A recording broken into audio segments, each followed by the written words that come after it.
like, look, if you do this or sell this or buy this or believe this, these are the things that are going to be better in your life or in your business or whatever. Acknowledge the counter argument, like, this other company says this about their product and that it's better than ours, and we acknowledge that, but here's why ours is better. Or, I agree that other people might say this, but you have to basically overcome the counter argument. And in acknowledging a counter argument, you don't want to give it too much strength to make it better than your argument. So there are tons of examples that I could give, but you want to acknowledge that there is another side to your argument and that you persuade over or through showing the benefits. Motivate people to action, be confident, polite, say like, hey, this is what I need you to do, please do it for these reasons. So for you guys, persuasion is huge in the business field because you have not only to motivate employees or motivate people you work with, but you also have to sell and you have to buy and you have to get people to believe in what it is that you want them to do or buy. And so there's a thing in the notes called the AIDA plan: attention, interest, desire, action. Gain attention, gain their interest. What do you desire for them to do, and what is their action? So you have to be familiar with your product or whatever it is, and you have to basically motivate them to do a certain thing. So persuasion is great. It's great to get someone to think something that you think, but to get them to do what you want them to do will make you, that much more successful. Other stuff in there about persuasion is like responding to negative feedback and talking about service recovery. How do you get people to stick with your company even though they had a negative experience, and persuasion that way? You can just go through those notes and take a look at those for yourself. That's probably not the most important part of the chapter. The last part of this lecture is the bad news messages.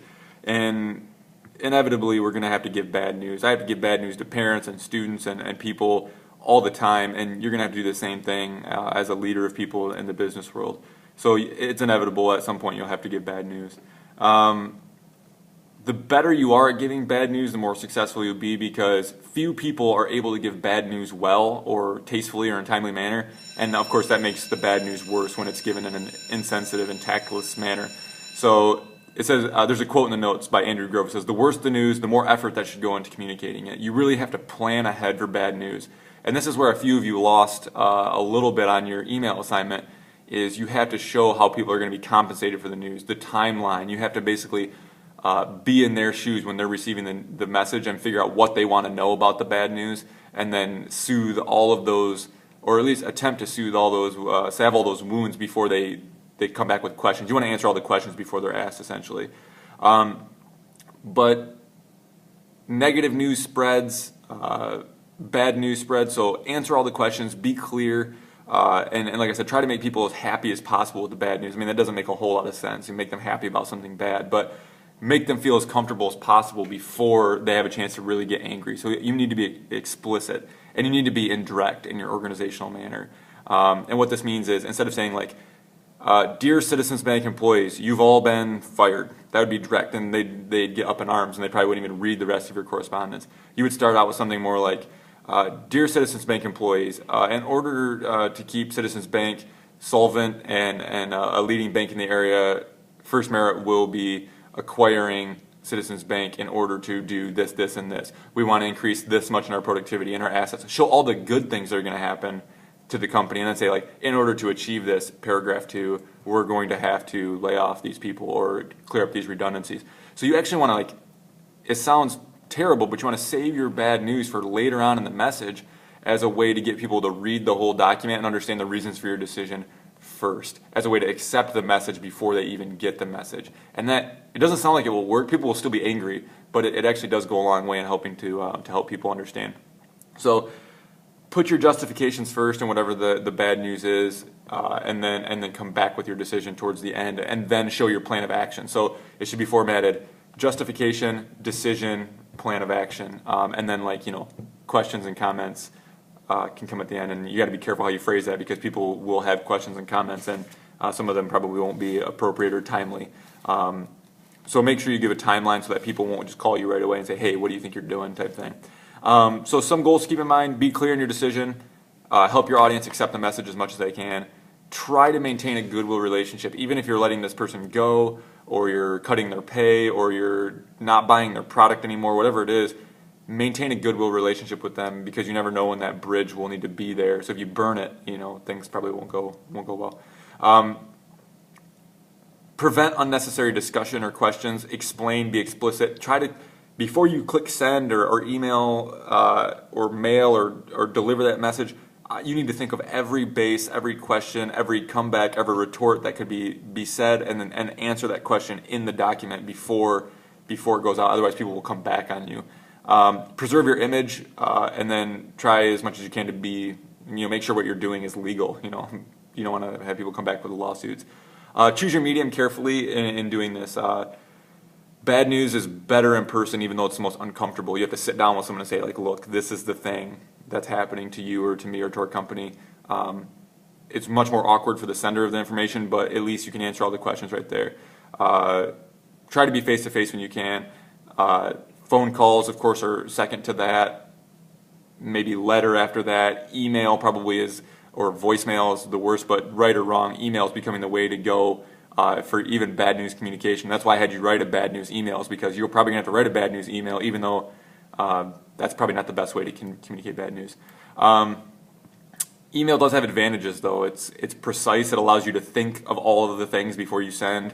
It allows your reader time to absorb the message and contemplate maybe cool off and contemplate their return message before they say something obnoxious. When you're face-to-face, people might say something hurtful or aggressive to you before they have a chance to think. So it gives people sometimes like cool down, absorb information. It's consistent among all receivers. If you have 14 conversations with people you're laying off, they're all going to be different, but if it's an email, it's consistent. And it ensures a complete message. So like I said, make sure you really think about these things. Make sure you think about the organization. And think about your language. You have to be as positive as possible in communicating bad news, which is hard. So it's like buffering the bad news. It's like putting a bumper between you and the other person. It's hard to be positive about bad news, but at the same time, there are ways to say things that make people feel a little bit better than just saying, like, you're fired. You can say, like, well, we really have appreciated your service. You've done a really great job. So being as positive as possible goes a long way. Positivity is underestimated a lot, I think, especially in business. So there are some types of buffers in the notes: compliment, general principle, good news. You can go through those. There's a full explanation of how buffers work on page 255 in your textbook. It's Figure 5. Justifications, we talked about all that stuff. So when delivering bad news, you should avoid certain words like cannot, impossible, sorry, must refuse. Avoid you language, talk about the situation as opposed to the person, which has been kind of a theme throughout the course thus far. Try to end pleasantly, preserve that goodwill relationship, and there's a figure 8 on page 258 that outlines that, I believe. I think it's 258. What else? And then there are lots of tips in the notes for different bad news replies. How do you reject a proposal? How do you reject a favor or refuse a favor? How do you refuse customer requests? They're all a little bit different in terms of the way they're set up, but the tone and everything's kind of the same. So I would encourage you to look through those, before too much time passes and we get on to actually like crunching data and doing presentations and stuff like that. But the hardest news to communicate is job information that affects people personally. And so hopefully you're never in a position where you have to deliver news to people that says, you no longer work here, or we no longer need you, or we can't afford you. Hopefully the bad news you have to deal with is more business related rather than people related, and then sometimes those two things overlap, and it's kind of an unfortunate situation. But again, word choice, clarity, organization, all the things we talked about all the way through are really important when it comes to creating these messages. So hopefully, I know some of these notes are a repeat from when we did the email assignment, but I hope this kind of does clear up any of those discrepancies and does kind of make more sense of those notes, and you can kind of understand the error of your ways on the email assignment. Where I shouldn't even say error, most of them were really good, and you guys did a great job with those. So I do have a lot of confidence that your message writing skills are pretty good just based on what I've seen so far. But hopefully, the direct format examples and stuff will help you in writing your cover letter this week, and will help you as you go forward, just kind of thinking about how your audience receives information. So that's chapter 6, 7, and 8. Kind of a lengthy lecture, but I wanted it all in one video just because those ideas are tightly knit. So if you have any questions, please let me know. I know some of you said you like video lectures. Some of you might not watch them at all. I don't know how they're going over, but I do hope that these clear up a few things. I hope that the change in schedule doesn't disappoint you, and you don't miss the reflection questions too much this week. But business as usual, after this week we'll be halfway, and then we'll start actually creating some reports, and so there'll be notes on that next week. So thanks for watching, and I will see your drafts online and be able to help you then. See ya.